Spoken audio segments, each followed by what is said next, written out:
ప్రకాశం జిల్లా అద్దంకిలో YSRCP incharge doctor Ashok Kumar వినూత్న కార్యక్రమానికి శ్రీకారం చుట్టారు. చంద్రబాబు సంక్రాంతి హామీ గుంతల గాయాల పేరుతో నిరసన చేపట్టారు. నియోజకవర్గంలో పలు గుంతల రోడ్ల వద్ద కార్యకర్తలతో కలిసి ఆందోళనకు దిగారు.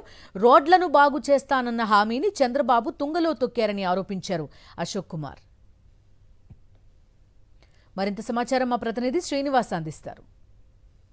కూటమి ప్రభుత్వంలో రోడ్లు ఎలా ఉన్నాయి, మా ప్రభుత్వంలో సంక్రాంతి కల్లా మొత్తం అద్దంలా మెరిపించేస్తామని చెప్పినటువంటి సీఎం చంద్రబాబు హామీ ఏమైంది అని తెలుసుకునే ప్రయత్నంలో భాగంగా అద్దంకి వైఎస్ఆర్సీపీ ఇన్ఛార్జ్ డాక్టర్ చింతలపూడి అశోక్ కుమార్ ఈరోజు నియోజకవర్గంలో విస్తృతంగా పర్యటన చేస్తున్నారు. ఎక్కడెక్కడ రోడ్లు ఆయన అద్దంగా మెరిపించాయో చూసే ప్రయత్నం చేస్తున్నారు. ఆయనతో మాట్లాడే ప్రయత్నం చేద్దాం. సార్ చెప్పండి, సంక్రాంతి కల్లా మొత్తం అద్దంలా మెరిపించేస్తామని చెప్పినటువంటి కూటమి ప్రభుత్వం అలాగే సీఎం చంద్రబాబు నిజంగా అట్లాగే ఉందే వాతావరణం చూసినట్టున్నారు మీరు కొన్ని చోట్ల?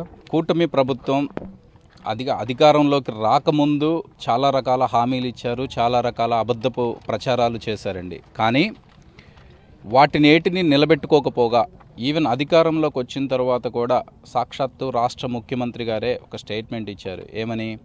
2025 జనవరి కల్లా రాష్ట్రంలో ఉన్నటువంటి ప్రతి రోడ్లు గుంత లేకుండా ఉండాలి అనేది ఒక నినాదాన్ని చూశారు. 2025 సంక్రాంతి అయిపోతుంది, రేపు ఎల్లుంట్లో 2026 సంక్రాంతి కూడా వస్తుందండి. కానీ మీరు చూసుకున్నట్లయితే ముఖ్యంగా అద్దంకి నియోజకవర్గంలోని రోడ్ల పరిస్థితి ఏ విధంగా ఉందో ఇప్పుడు మీకు చూపిస్తున్నాను నేను. ఒక బైక్లో కానివ్వండి, అదేవిధంగా ఆటోల్లో కానివ్వండి, కారులో కానివ్వండి, బస్సులో కానివ్వండి, జనాలు ఈ రోడ్లో ప్రయాణించడానికి ఎంత ఇబ్బంది పడుతున్నారంటే ఎన్ని గుంతలు ఉన్నాయో ఒక్కసారి ఆలోచించండి. 4 రోజుల క్రితం నేను ఒక స్టేట్మెంట్ ఇవ్వడం జరిగింది. ఏంటంటే సంక్రాంతి హామీ గుంతల గాయాలు అనే ఈ కార్యక్రమం ద్వారా మా అద్దంకి నియోజకవర్గంలో ఏ విధంగా రోడ్ల పరిస్థితి ఉంది అనేది రాష్ట్ర వ్యాప్తంగా ప్రజలందరికీ తెలియజేయాలని ఒక నినాదాన్ని తీసుకొని ప్రజలందరికీ పిలుపునివ్వడం జరిగింది. డెఫినెట్గా నేను ఆల్రెడీ మీకు చెప్పినట్టు క్లాస్ పాలిటిక్స్ చేస్తానని మాత్రమే చెప్పానండి. క్లాస్ పాలిటిక్స్ అంటే ఏదో డబ్బులు ఇచ్చి ఓటర్లను కొనటము అదేం కాదండి. వాళ్ళందరి తరపున నేను ముందు నిలబడి ప్రభుత్వాన్ని, అధికారులని ప్రశ్నిస్తానని ఆ రోజు చెప్పాను, ఈ రోజు చెబుతున్నాను. నిన్న మీరు ఇచ్చినటువంటి స్టేట్మెంట్ ఇచ్చిన వెంటనే నిన్న ఆర్ఎండ్బి మినిస్టర్ కూడా మీ నియోజకవర్గానికి వచ్చినట్టున్నారు. నిజంగా అది మీ సక్సెస్గా భావించాల్సినటువంటి అవసరం ఉందంటారా? అంటే ఏదైనా ఒక ప్రజలకు మంచి జరిగేటప్పుడు అండి నా క్రెడిట్ అని నేను అనుకోనండి.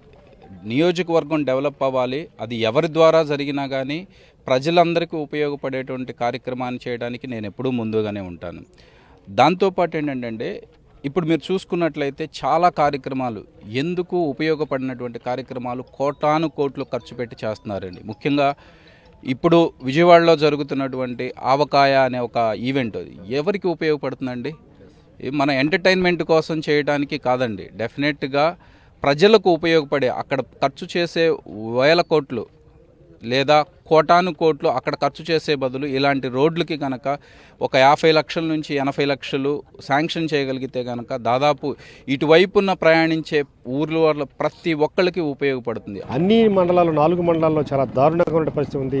రోడ్డు మీద నడవాలంటేనే, వాహనంతో వెళ్ళాలంటేనే ఎప్పుడు ఎక్కడ యాక్సిడెంట్ జరుగుతున్న ఒక ఆందోళన ప్రాంతవాసులందరినీ కూడా నిజంగా చాలా ఇబ్బంది పడుతున్న పరిస్థితి ఉంది.